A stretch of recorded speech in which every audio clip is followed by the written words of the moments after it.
मुझे लगता है कि शायद संघ भी कंट्रोल नागपुर से नहीं दिल्ली से हो रहा है। आरएसएस और बीजेपी एक ही सिक्के के दो पहलू हैं, तो इसलिए उसमें आरएसएस के लोग दिखते नहीं। ये अगर हम अगर कहें तो वो गलत होगा, क्योंकि आरएसएस के लोग काम कर रहे हैं, बीजेपी के कार्यकर्ता भी काम कर रहे हैं। हालांकि जो स्ट्रेटेजी है वो स्ट्रेटेजी ना कि नागपुर चला रहा है, नागपुर तय कर रहा है, वो स्ट्रेटेजी अमित शाह और नरेंद्र मोदी तय कर रहे हैं। जी नमस्कार, मैं अजय वर्मा और आप देख रहे हैं न्यूज नशा।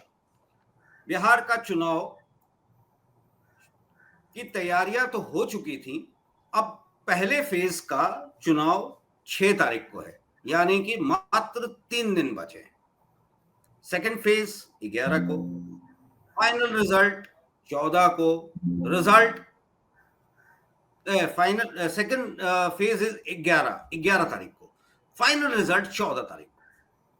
अब देखना है कि किसकी सरकार बिहार में बनती है, क्योंकि बिहार ऐसा स्टेट है, जैसे कि महाराष्ट्र है, गुजरात है, उत्तर प्रदेश है, केंद्र के लिए यह बहुत जरूरी है। Because of the number of seats, Lok Sabha seats it carries. आज की तारीख में इंपॉर्टेंस इसका इसलिए भी है क्योंकि केंद्र में जो सरकार है वो टीडीपी और जेडीयू के, एक तरह से कहा जाए, बदौलत है। और जेडीयू की सरकार आज की तारीख में बिहार में, यानी कि नीतीश कुमार। चुनाव है बिहार में। Nitish ji has been projected मुख्यमंत्री के तौर पे बाय एनडीए। महागठबंधन ने प्रोजेक्ट किया तेजस्वी यादव को मुख्यमंत्री के तौर पे, जिस पे शायद, जो मैं देख रहा था, प्रधानमंत्री ने कहा कि बंद कमरे के अंदर काफी कुछ हुआ और कट्टे की बात, कट्टे का मतलब आप भी समझ रहे होंगे, हमारे व्यूअर्स, हमारे सीनियर जर्नलिस्ट सुभाष जी भी समझ रहे होंगे। कट्टे का मतलब, कट्टे के बदौलत कट्टा रखकर मुख्यमंत्री का नाम घोषित कराया गया महागठबंधन में। चलिए वो भी मान लिया। दूसरी तरफ छठ पर्व बिहार के लिए सबसे बड़ा पर्व माना जाता है, जो आज की तारीख में शायद देश में, पूरे देश में बिहार के जितने निवासी हैं या उत्तर प्रदेश, पूर्वी उत्तर प्रदेश से जुड़े हुए लोग, वो छठ पूजा करते हैं। अब उसका भी चुनाव में इस्तेमाल किया गया। डुबकी, क्योंकि देखिए है क्या ना, छठ में क्या होता है कि जो छठ करती हैं या करते हैं वो पानी में डुबकी लगाते हैं, सूर्य को आराध्य देने के पहले या आराध्य देने के बाद भी। अब इस डुबकी का मजा लिया राजनीतिक पार्टियों ने। राहुल जी शायद किसी बेगूसराय के एक तालाब में कूद गए, ये दिखाने के लिए कि मैं बहुत ही स्विमर हूं, फिट हूं और मैं तैर भी सकता हूं, यानी कि डुबकी। और खड़गे साहब ने डुबकी पे बहुत ही अच्छा वायरल दिया। डुबकी लगाकर लोग देश और प्रदेश को जीतने की कोशिश कर रहे हैं। मैं आपसे पूछना चाहता हूं, हमारे साथ सीनियर जर्नलिस्ट सुभाष सिरके जी जुड़े हैं, मैं उन्हीं से पूछना चाहता हूं कि राजनीति में इस तरह के शब्दों का, इस तरह के वाक्यों का, इस तरह के नैरेटिव्स का इस्तेमाल होना चाहिए या नहीं होना चाहिए, क्योंकि राज्य की बात है, विकास, पलायन। मुंबई में ये भी झेलते होंगे बिहारियों को, जो वहां मजदूर के तौर पे काम करने के लिए आते हैं। मैं अगला क्वेश्चन बाद में पूछूंगा, पहले मैं इनके पास जा रहा हूं। इस चुनाव में और इस चुनाव को लेकर इनका क्या सोचना है और इनकी क्या, इन्होंने जो बातें लोगों से की है, क्या आप हमारे व्यूअर्स के लिए बताएंगे कि इस बिहार चुनाव की स्थिति क्या है आज की तारीख में? जी सुभाष जी। देखिए अजय जी, इससे पहले भी हमने बिहार के बारे में चर्चा की थी। तो बिहार का जो अभी मुख्य मसला जो है वो रोजगार का है, और इस पर पार्टियां जो है वो अलग अलग बयानबाजी कर रही है। इसके अलावा लोक लुभावन घोषणाएं भी कई तरह से हो रही है, जिसके चलते लोगों का जो वोट है वो आसानी से अपने पलड़े में पड़े, इसके लिए कोशिशें हो रही है। तो लोक लुभावन घोषणा करने में बीजेपी और बाकी जो विपक्ष पार्टियां हैं वो सभी अग्रेसर हैं, और इसमें कोई संदेह नहीं है कि इन लोग उनका बजट का या बिहार की तिजोरी का ध्यान रख रहे हैं, इसके बारे में अभी कोई बात नहीं कर रहा है। इसका असर क्या होगा, बुरा असर क्या होगा आर्थिक स्थिति पर, इसके बारे में भी कोई बात नहीं कर रहा है। अभी सिर्फ लोक लुभावन घोषणाएं करने जा रहे हैं लोग। और सबसे पहले जो माइग्रेंट वर्कर्स है बिहार से, एक आंकड़ा जो है कि 3 करोड़ लोग बाहर रहते हैं, उसमें से 50 लाख लोग रजिस्टर्ड वोटर है, और ये रजिस्टर्ड वोटर में से अमूमन 50% लोग बिहार में आके वो वोटिंग करते हैं, ऐसा एक अनुमान है। और जो पिछले चुनाव अगर हम देखें 2005 और उसके बाद का, तो उसमें छठ पूजा के बाद बिहार में वोटिंग था और उसका फायदा एनडीए को हुआ था। इसलिए बिहार में छठ पूजा का बड़ा एक कैंपेन किया गया। मोदी साहब ने अपने लिए खुद यमुना का एक अलग से नहर बना लिया और उसमें उन्होंने डुबकी लगा के छठ पूजा जो है वो की। तो फिर राहुल गांधी भी पीछे कैसे रहेंगे? फिर वो जो फिशरमैन कम्युनिटी है उनके लिए उन्होंने फिर वहां पे डुबकी लगाई। तो ये सारा जो चीजें हैं वो लोक लुभावन करने की घोषणाएं और इससे ये चाले हैं। लेकिन जो बिहार का जो असली मुद्दा है रोजगार का और इंडस्ट्रियल डेवलपमेंट का, उसके बारे में ज्यादातर ये पार्टियां जो है वो बात नहीं कर रही है। ऊपरी सतह की बातें कर रही है, लेकिन बुनियादी बातें इसमें नहीं कर रहे हैं। अजय जी, मेरा आपसे एक बड़ा क्लियर सवाल था, ये डुबकी की राजनीति, ये डुबकी की राजनीति और कट्टा, मोदी जी ने कहा कि कट्टा लगाकर मुख्यमंत्री का नाम एक बंद कमरे के अंदर महागठबंधन ने किया था। कट्टा का शब्द, कट्टा कट्टा शब्द। दूसरा है कि पाकिस्तान से इन्फ्लुएंस्ड हैं, ओवैसी जी ने कहा पाकिस्तान से इन्फ्लुएंस्ड हैं तेजस्वी जी। ये क्या है राजनीति? क्या कट्टा और पाकिस्तान बिहार में काम करेगा या विकास काम करेगा? जो आपने कहा कि विकास की जरूरत है, माइग्रेंट्स की जरूरत, माइग्रेंट्स के लिए काम करने की जरूरत है। ये कट्टा और पाकिस्तान या डुबकी, ये मतलब एक जर्नलिस्ट के तौर पे हमारे पल्ले तो नहीं पड़ रहा है और आपके पल्ले भी नहीं पड़ेगा। पर मैं आपसे जानना चाहता हूं कि इस तरह की राजनीति बिहार में, खासकर जहां की इतने सीट्स हैं और जहां से आज की तारीख में केंद्र की राजनीति भी कहीं ना कहीं से इंपैक्टेड है because of the confluence and the alliance. जी सुभाष जी। देखिए अजय जी, पाकिस्तान वाला जो मामला है उसमें ऐसा है कि हर चुनाव में पाकिस्तान का मुद्दा उछाला जाता है, और बेसिकली ये हिंदू मुस्लिम वोटों का ध्रुवीकरण करने के लिए ये पाकिस्तान का मुद्दा उछाला जाता है। हमारे प्रधानमंत्री नरेंद्र मोदी जब गुजरात के मुख्यमंत्री थे, तब वो वहां से मुशर्रफ इनको इशारे देते थे, उनके खिलाफ नारे लगा रहे थे, और उस वक्त वो कहते थे कि पाकिस्तान एक तरह से कोशिश कर रहा है कि यहाँ पे नरेंद्र मोदी जो है वो जीत ना जाए। अब इसका क्या सरोकार पाकिस्तान से, लेकिन ये जो मामला है उसमें ध्रुवीकरण होता था हिंदू और मुस्लिम वोटों का, और उसमें मोदी साहब या उनकी पार्टी जो है बीजेपी वो जीत जाती थी। उसका आगे क्या क्या होगा इसके बारे में कोई सोचता नहीं, फिर उसके बारे में कोई तहकीकात भी नहीं होती, नहीं कोई कमीशन बैठता, नहीं कोई इसके बारे में कोई इंक्वायरी होती। तो ये मामला सिर्फ चुनाव के लिए किया जाता है, और ये बहुत सारे जो मामले होते हैं वो जुमलेबाज टाइप के मामले होते हैं, जो हमारे अमित शाह इनको बहुत ही पसंद है, जुमलेबाजी। तो ये सारी चीजें देखते हुए लोगों को एक ध्यान में रखना होगा कि उनके हक के लिए कौन बात कर रहा है।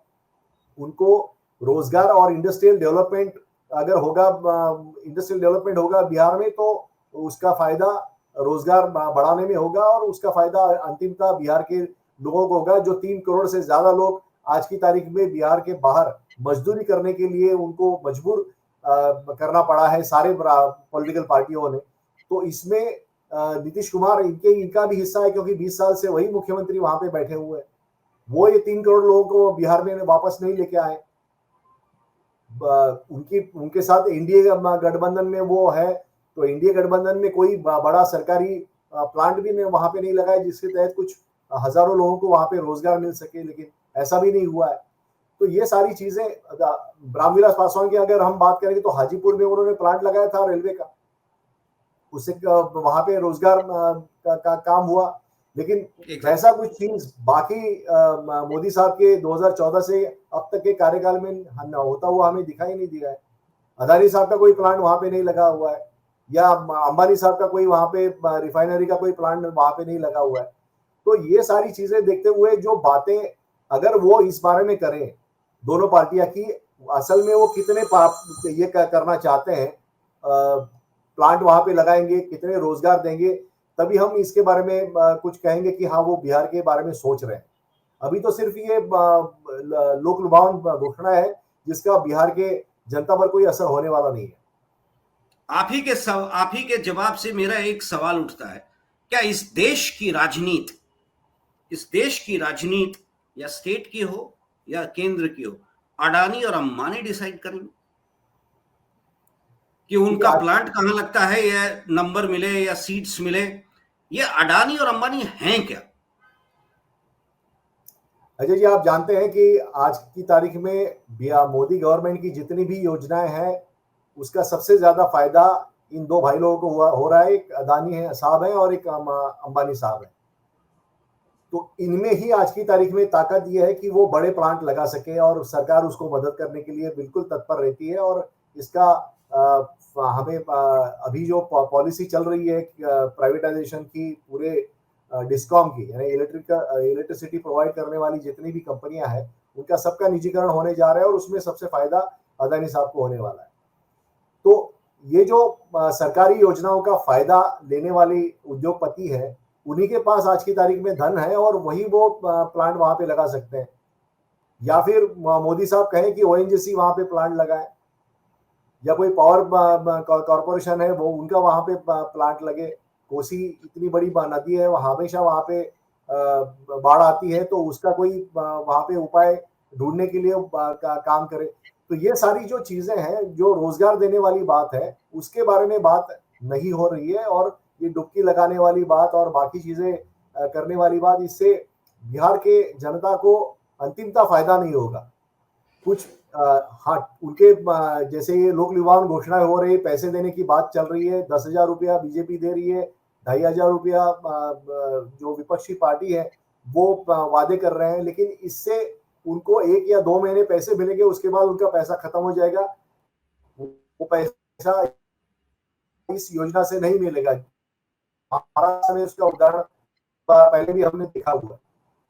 तो बातें जो होनी चाहिए, हमें पत्रकार, हमारी जिम्मेदारी है कि हम भी रोजगार और बुनियादी मुद्दों पे ही चर्चा जो है वो हमें ज्यादा करना चाहिए, और मुझे लगता है कि उसी पे हम पिछले कई दिनों से चर्चा कर भी रहे हैं। अजय जी, नहीं, पर हम पत्रकार की बात कर रहे हैं जो बुनियादी मुद्दों पे बात करते हैं। पर आज की तारीख में आपको भी पता है कि यही दोनों अंबानी और अडानी के पास टेलीविजन मीडिया के सारे टेलीविजन मीडिया में इनका जो इन्वेस्टमेंट्स है, कॉर्पोरेट का इन्वेस्टमेंट्स है, टेलीविजन मीडिया में बात करें या प्रिंट मीडिया में बात करें, जो कॉर्पोरेट्स का इन्वेस्टमेंट है। जैसे हम कहते थे ना, अमेरिका में, यूएसए में प्रेसिडेंट का इलेक्शन कॉर्पोरेट्स करती हैं, कॉर्पोरेट के द्वारा ही चुना जाता है वहां का प्रेसिडेंट। क्या इस देश में भी, इस देश की पॉलिसी, इस देश के लिए जो करना है, इस देश की सरकार कौन बनाएगा, वो कॉर्पोरेट डिसाइड करेगा? क्योंकि आज की तारीख में तो मीडिया भी पूरी तरह से कॉर्पोरेटाइज्ड हो चुका है, क्योंकि वहां इन्वेस्टमेंट अंबानीज और अडानीज का है। तो फिर आप कैसे देखते हैं कि इस देश का भला होगा या स्टेट का भला होगा? ये आम डेमोक्रेसी के बारे में हम बात कर सकते हैं। जी देखिए, मोदी साहब की जो राजनीति है उसमें कम से कम लोगों को उनका कम से कम लोग रहें हर एक क्षेत्र में, जिससे उनको कंट्रोल करना बहुत आसान हो जाता है। और यही चीज उन्होंने हर जगह पे किया। उन्होंने उद्योगपतियों को भी बढ़ावा दिया, लेकिन सिर्फ गिने चुने उद्योगपतियों को बढ़ावा दिया जिससे वो उनको कंट्रोल कर सके। तो इसलिए इंडियन इकोनॉमी जो है, देश की आर्थिक व्यवस्था जो है, उसमें प्रगति हुई, लेकिन वो वर्टिकल हुई, ना कि हॉरिजॉन्टल हुई।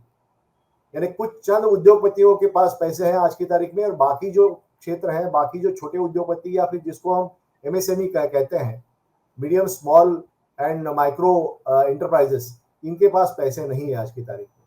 तो इसलिए वही सिचुएशन मोदी साहब ने मीडिया में भी किया है। मीडिया में ज्यादा से ज्यादा उनके जो उद्योगपति मित्र हैं, उन्होंने मीडिया को अपने हाथ में लिया है। सबसे ज्यादा सरोगेट इन्वेस्टमेंट मीडिया में इसी ग्रुप की है या इन्हीं की दोस्तों की है। और इसके कारण आप देखते हैं कि आज की तारीख में मोदी साहब के खिलाफ बोलना ये कई चैनल्स को मुश्किल होता है, या उन्होंने कहा तो उनको तुरंत फोन आ जाते हैं। तो ये सारी चीजें देखते हुए ये सारी ये जो कंट्रोल है, वो कंट्रोल उन्होंने बिल्कुल अपने मुट्ठी में रखा है, और इसके कारण जो सही चीज है वो सामने नहीं आती। ऑपरेशन सिंदूर का उसमें उदाहरण देखिए, हमने तो कराची बंदरगाह पे हमला करवाया था, हमने कई जगह पे हमले करवाए थे, कई लाहौर हमने कब्जे में लिया था, लेकिन असल में क्या हुआ? तो इनको ब्रीफिंग देने वाला कौन था? ब्रीफिंग गवर्नमेंट से ही हुआ होगा ना। गवर्नमेंट से अगर ब्रीफिंग हुआ है तो उसका पड़ताल करने की कोई सिचुएशन उस वक्त वॉर सिचुएशन में होती नहीं है मीडिया के पास। तो ये जो मीडिया है, मीडिया को एक उनका मजाक उड़ाने का काम भी ऑपरेशन सिंदूर के दरमियान इसी एस्टेब्लिशमेंट ने किया है, इसी मोदी गवर्नमेंट ने किया है, और ये हमें ध्यान में रखना होगा। लेकिन आज की तारीख में मीडिया का कंट्रोल पूरी तरह से मोदी मित्रों के पास होने के कारण सही चीज जो है वो मीडिया के सामने आती नहीं है। इसलिए सोशल मीडिया या फिर न्यूज नशर जैसे जो पोर्टल्स है वो आज की तारीख में ज्यादा देखे जा रहे हैं, इसलिए क्योंकि लोग इन्हीं के ऊपर ज्यादा विश्वास करने लगे। आपको भी याद होगा कि जिस एक चैनल की बात मैं ना करूं, पर जिस चैनल की बात मैं कर रहा हूं वो कहीं ना कहीं से पॉलिटिकली मोटिवेटेड हुआ करता था। मायावती जी जब सरकार में हुआ करती थी, तो अब सरकारी कंट्रोल से हटकर कॉर्पोरेट कंट्रोल में मीडिया आ चुका है। जो दिखता है।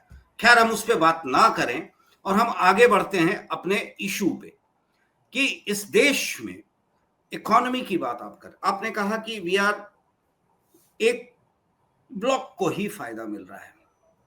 इस देश में अडानीज, अंबानीज को ही फायदा इस सरकार के द्वारा दिया जा रहा है, और उनका इन्वॉल्वमेंट सिर्फ मीडिया में ही नहीं, सरकार बनाने में और सरकार बिगाड़ने में भी कहीं ना कहीं रोल है, जो दिखता है।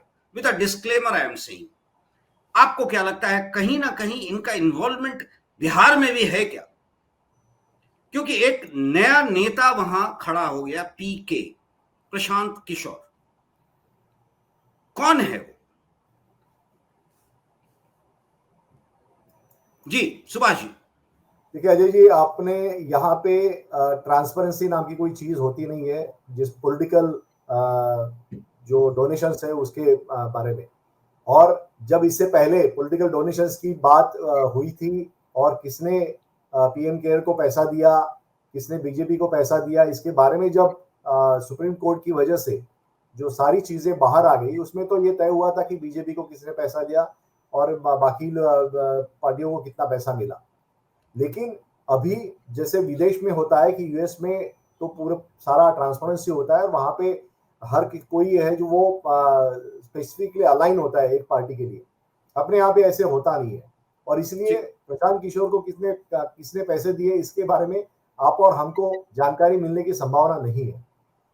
कौन से उद्योगपति किसको फंड कर रहा है, ये इसकी जानकारी अमूमन पत्रकारों को बाद में पता चलती है। अब गुजरात के चुनाव में जो पिछला चुनाव हुआ था उसमें मैं भी वहां पे कवरेज करने के लिए गया था, तो एक मुझे वहां पे कथा सुनने को मिली थी कि एक बड़े उद्योगपतियों को दिल्ली के एक बड़े मंत्री ने अपने ऑफिस के बाहर लगभग 1.5 घंटा बिठा के रखा।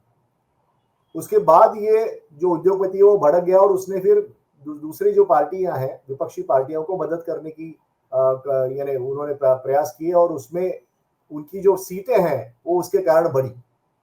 और ये जब बाद में पता चला तब जाके उस उद्योगपतियों को शांत किया गया। लेकिन ये कहानी जो है इसका कोई सबूत अपने पास होता नहीं है। ये राजनीतिक गलियारों में ये कहानी बताई जाती है और आप और हम जैसे रिपोर्टर्स हैं वो फिर इनको ये पता चलता है तो हम इसके बारे में लिखते हैं या फिर बात करते हैं।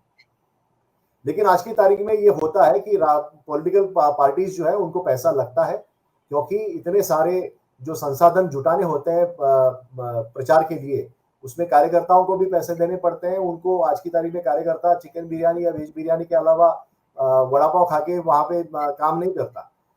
उनको गाड़ियां चाहिए होती है और उसके लिए पैसे लगते हैं। तो ये सारी चीजें जो है, और उसके अलावा वोटर्स को लुभाने के लिए पैसे देने पड़ते हैं, पैसे बांटने के लिए यंत्रणा होती है, वो सारी चीजें काम करती है। और चुनाव आयोग कितने भी वहां पे भेजे जो इंस्पेक्टर्स होते हैं, एक्सपेंडिचर इंस्पेक्टर्स होते हैं, वो कितने भी भेजे, लेकिन ये एक्सपेंडिचर इंस्पेक्टर्स जो खुद IAS अफसर या फिर IRS के अफसर होते हैं, उनमें से कोई बहुत ही कम लोग जो है वो यानी सक्रिय होते हैं और वो कुछ चीजें जो है बरामद कर पाते हैं। बाकी सारे जो है वो घूमते रहते हैं और वो बाकी कोई काम उनसे होता नहीं है। ये हमने भी देखा है, आपने भी देखा है। तो ये उद्योगपतियों का जो हिस्सा है, उनकी जो हिस्सेदारी है चुनाव में, वो सबको पता है, लेकिन हकीकत यह है कि उसके बारे में सबूत बताना या इकट्ठा करना वो काम होता है। जाते जाते एक छोटा सा सवाल, संघ कहां पर है इस पूरे मुद्दे में? मेरा कहने का मतलब बिहार तो है ही है। इस उद्योगपतियों का रोल देश की राजनीति को डिसाइड करने में, देश के डेमोक्रेसी को डिसाइड करने में, आम जनता को दरकिनार करने में, ये दो उद्योगपति खासकर जो गुजरात से हैं, संघ कहां है? संघ का क्या रोल है? संघ क्या इस पे कोई संघ में चर्चा भी होती है या नहीं? क्योंकि संघ तो मुझे लगता है कि शायद संघ भी कंट्रोल नागपुर से नहीं दिल्ली से हो रहा है, क्योंकि अभी तक भारतीय जनता पार्टी का अध्यक्ष भी संघ डिसाइड नहीं कर पाया है। आपका क्या कहना है? देखिए, बीजेपी ने कुछ महीनों पहले एक घोषणा की थी, मिशन प्रवासी बिहारी, और इस मिशन के तहत 70 ऐसी शहर है, सिटीज है, वो जिसमें दिल्ली, गुजरात और महाराष्ट्र में ये है। और जुलाई महीने से ही यहाँ पर संघ और बीजेपी के कार्यकर्ता काम पे लग गए थे कि कितने माइग्रेंट्स वर्कर यहाँ पे जो रजिस्टर्ड वोटर है वो यहाँ पे रह रहे हैं, और उनको कांटेक्ट करने की कोशिश इन्होंने की और उनको फिनेंशियल मदद करने की, उनको गांव जाने के लिए पैसे देने की, उनको जो यानी यातायात के साधन होते हैं वो मुहैया कराने की कोशिश ये लोग कर रहे हैं इस मिशन के तहत। तो इसमें बीजेपी के साथ RSS के कार्यकर्ता भी जुड़ गए हैं और ये इस 70 शहरों में काम कर रहे हैं आज की तारीख में। लेकिन जो 14 दिन का जो पूरा एक ये टेन्योर है, ये कार्यकाल है पूरा चुनाव का, वोटिंग और काउंटिंग वाला जो दरमियान हम अगर छोड़ दे तो इसमें ये लोगों को वहां पे लेके आना, वोटिंग बूथ तक लेके आना, ये बहुत टेढ़ी खीर साबित हो रही है। और उनको वहां पे 10 दिन रुकाना, इसके लिए उनके जो रोजगार है उनका वो वहां पे चला जाएगा, तो उनके लिए उनको पैसे के इंतजाम करना, ये सारी चीजें जो कर रहे हैं ये बीजेपी और RSS कार्यकर्ता कर रहे हैं।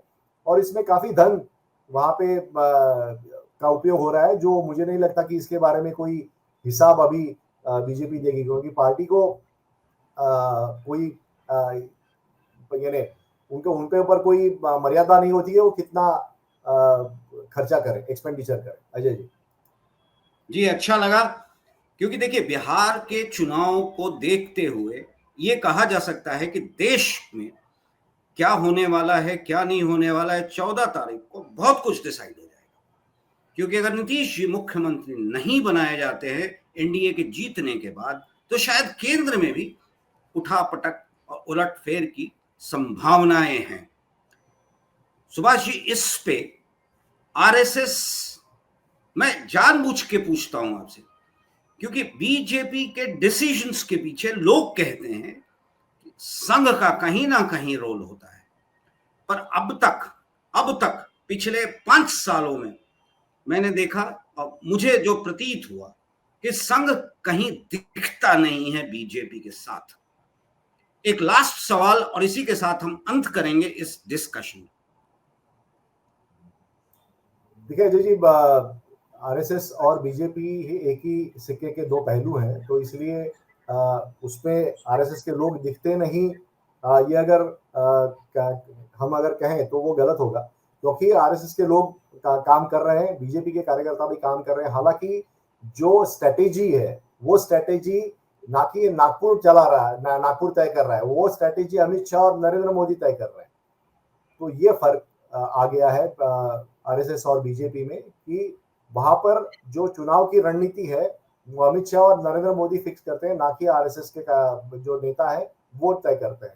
और बीजेपी कैसे चलनी चाहिए इसके बारे में आरएसएस का जो पहले जितना दखल होता था उससे भी अभी दखल कम हो गया है, क्योंकि ये दोनों जो नेता है वो लार्जर देन लाइफ बन गए हैं आरएसएस के लिए, और यही दो नेता है जो जीत लाकर दे रहे हैं बीजेपी और आरएसएस के परिवार को।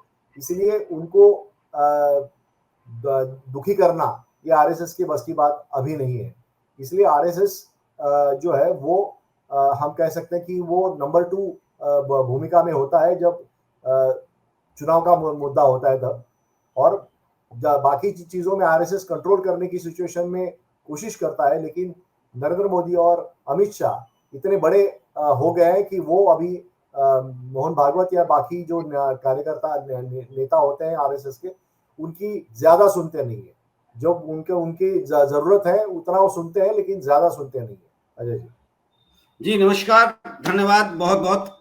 हम चुनाव तक आपके पास आते रहेंगे इन्हीं मुद्दों पे, केंद्र, संघ, भारतीय जनता पार्टी और बीजेपी, और खासकर बिहार में क्या होने जा रहा है, क्योंकि बिहार से बहुत ज्यादा लोग आपके महाराष्ट्र में भी हैं।